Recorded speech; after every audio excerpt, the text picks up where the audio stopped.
Eu vou falar, na verdade, um pouco sobre felicidade. E essa relação que tem felicidade e economia comportamental. Gratidão está ligada à felicidade. Assim como você é grato, o efeito de ser grato por alguma coisa te traz felicidade.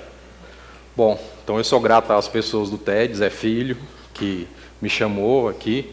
Sou grato a vocês por terem ouvido. E sou grato ao Cristiano, que foi meu professor no doutorado. E o Cristiano é um gênio. É porque a gente vê ele, assim, hoje ele está com a barba feita, mas ele tem uma barbinha, assim. Eu lembro a primeira vez, eu acho que eu encontrei lá o Clecildo, quando você era secretário de Ciência e Tecnologia, esperando na sala para uma reunião com você. Eu vi o Cristiano, estava com a barbinha, um cigarro. Eu falei assim, esse cara está fumando em órgão público, aí era legal, né? Aí ele tinha uma bolsinha de hippie, assim. Aí eu falei, como é que você chama? Ah, meu nome é Cristiano Coelho. Eu falei, cara, eu já li tudo que você escreveu. E é mesmo, ele tinha escrito coisas de economia comportamental. Como ele era da UNB, eu pensava, era um velhinho, todo certinho, de gravata, que estudava economia comportamental e trabalhava na UNB. E o Cristiano está aqui. Então, eu estou encontrando amigos, pessoas com quem eu sou muito grato. Obrigado pelo tempo que você passou comigo conversando. Sei que eu fui fumante passivo muitas vezes com você. E o Cristiano fez um outro favor. Eu não vou precisar explicar o que economia comportamental é. Ela existe. E uma dessas reuniões da economia acontece no final do século XX, com Skinner e com Keynes. Não vou falar quem são esses dois caras, mas são algumas pessoas. Esses caras começaram a estudar coisas que o Cristiano falou. Por que a gente, quando você está fazendo um regime, você chega na sexta-feira e come um chocolate? Por que no sábado você enche de chocolate e fala assim, não consigo segurar esse regime, vou até o fim, não consegui segurar esse regime? Que o normal seria, se eu comer aquele chocolate, eu não preciso mais comer os outros chocolates. Ou porque a gente não consegue fazer uma poupança, ou porque nós financiamos o nosso carro, ou porque a gente não juntou dinheiro para montar um negócio. Economia comportamental estuda essas coisas. E um dos ramos da economia comportamental que tem crescido muito é o estudo do... O economista chama isso de bem-estar subjetivo. Porque economista é a visão racional do mundo. E ele tem vergonha de chamar felicidade. Eu sou economista. Então ele não chama coisa de felicidade. Ele inventa um nome legal. E o nome legal para felicidade em economia chama-se bem-estar subjetivo. E eu vou falar um pouco sobre... É legal, né? Vou falar um pouco sobre essa felicidade, ou sobre o bem-estar subjetivo. E como é que esse tema é. E como o Cristiano me poupou o tempo de falar sobre o que é economia comportamental, vou viajar.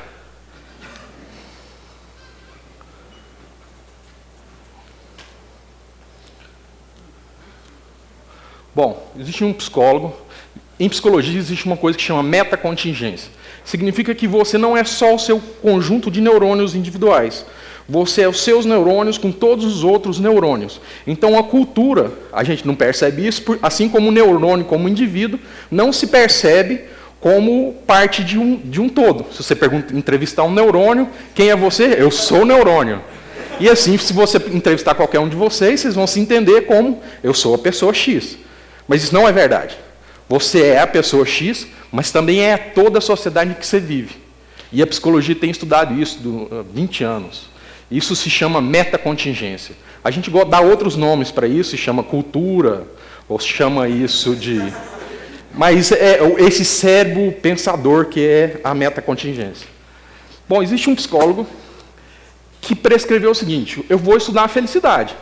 Mas como é metacontingência, eles já sabem isso, essa metacontingência, ou seja, a prescrição da felicidade, está escrita.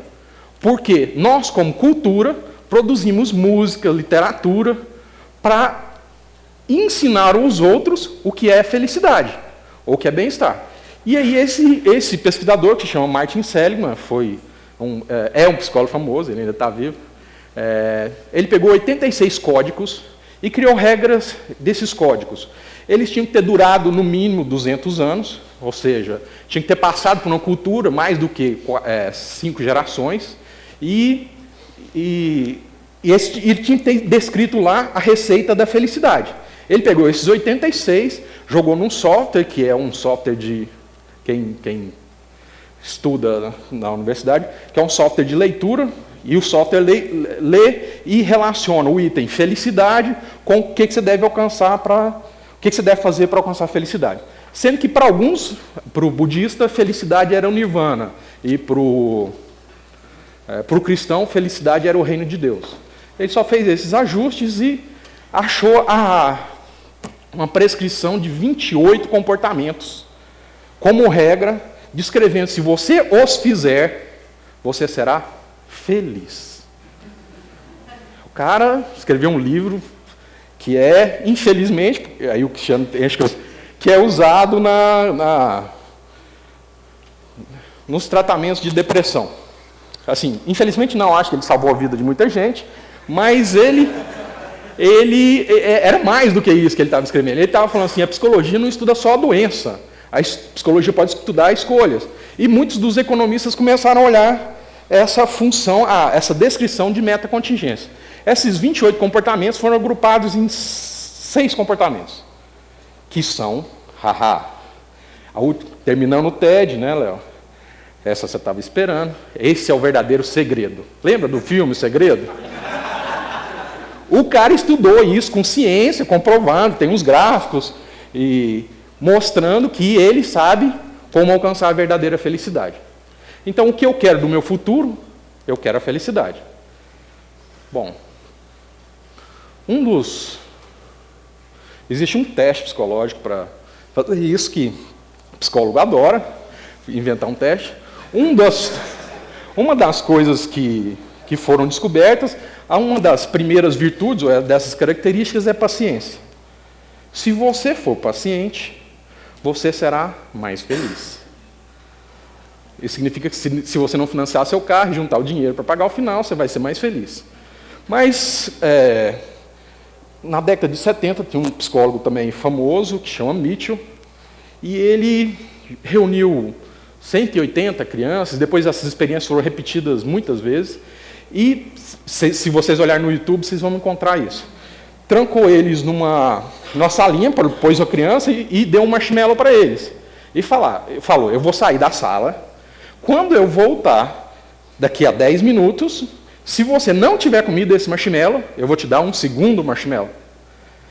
E pôs uma câmera, isso está no YouTube, e mediu o tempo em que aquela pessoa demorava para comer o marshmallow. Alguns esperaram 1 minuto, alguns esperaram 10 minutos, alguns esperaram 3, 4, 5, 3, 2. E aí ele mediu isso.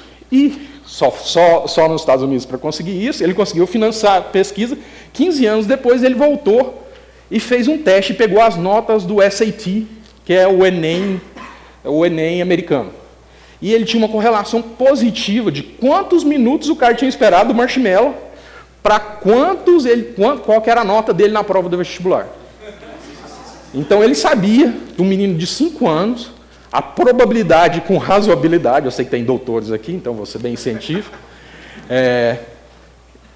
a probabilidade de que a nota que ele ia tirar no vestibular, ou quando ele fazia. Isso significa que se você se aproximasse mais dos 10 minutos, maior era a sua nota. Isso é uma comprovação para o economista, que a nossa curva de espera, e o Cristiano escreveu muito isso, não é exponencial, ela é quase hiperbólica. Tem uma conta matemática que é importante isso. Mas para os economistas, eles introduzem isso no modelo de espera para determinar a felicidade. 15 minutos passa rápido, né? E a segunda virtude era a coragem. Esse é um dos psicólogos que ganhou o Prêmio Nobel de Economia, que descobriu isso. Ele ganhou em 2002, ganhou com outro psicólogo, chama Kahneman e Tversky, era o outro psicólogo. Ele descobriu que nós damos valores subjetivos à mesma nota diferentemente. Isso significa que R$50 tem um valor subjetivo diferente para se você está ganhando ou se você está perdendo.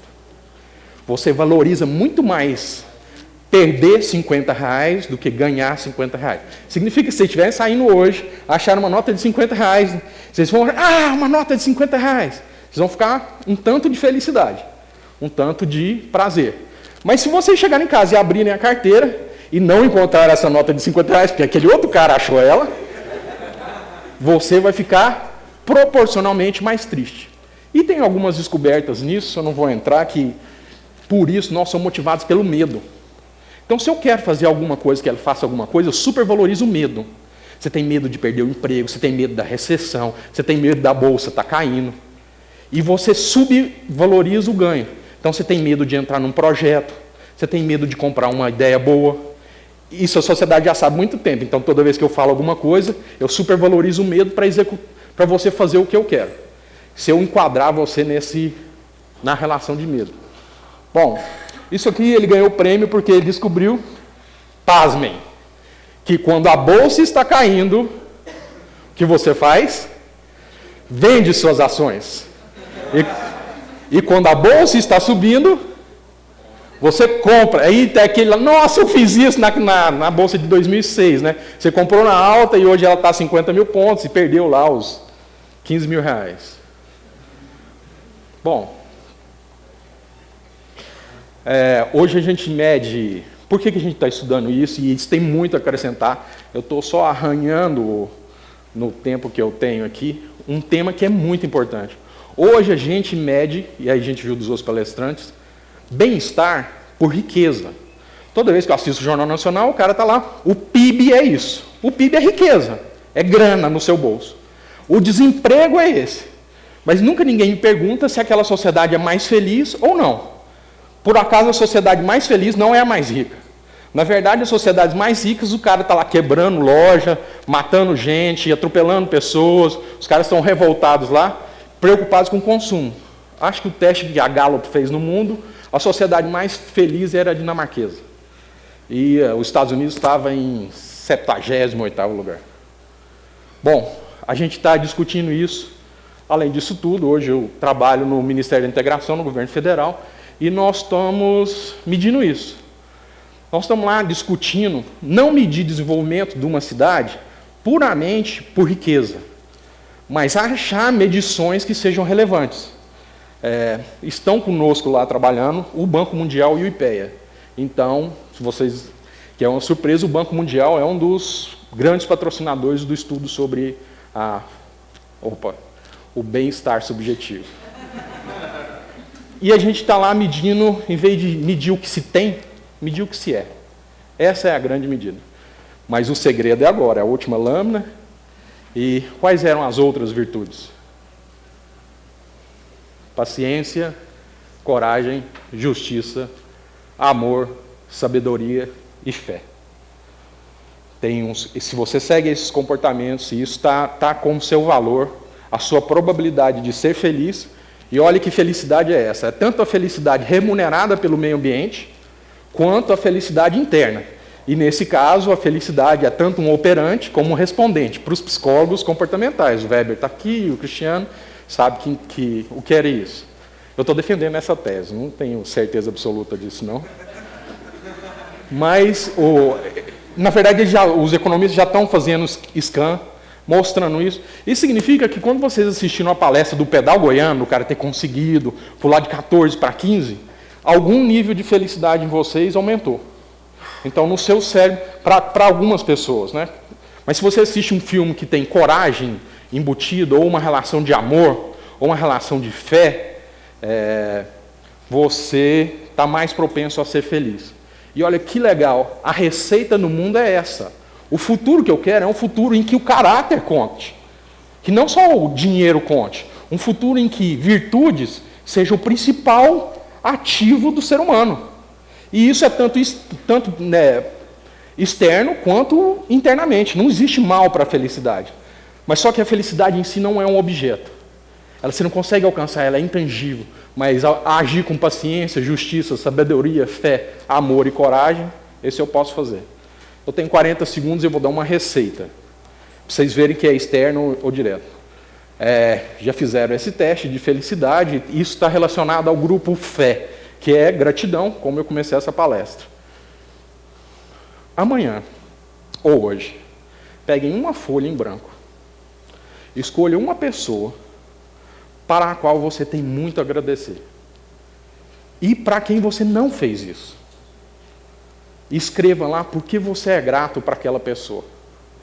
No almoço ou no jantar, chame ela e leia para aquela pessoa. Eu sei que está todo mundo, quando eu falei isso, está todo mundo pensando, eu tenho aquela pessoa. É meu pai, minha mãe, meu irmão, meu vizinho, meu professor de doutorado, minha mulher. Né? Senão vai ser duro. Aí, bom, isso está relacionado. Chame para o jantar ou para o almoço, não conte, e leia a carta para ela. Fulano, eu tenho uma carta para te ler. Muito obrigado. Obrigado por isso, por isso, por isso, por isso. Os psicólogos já estudaram isso, e isso leva à felicidade. Obrigado.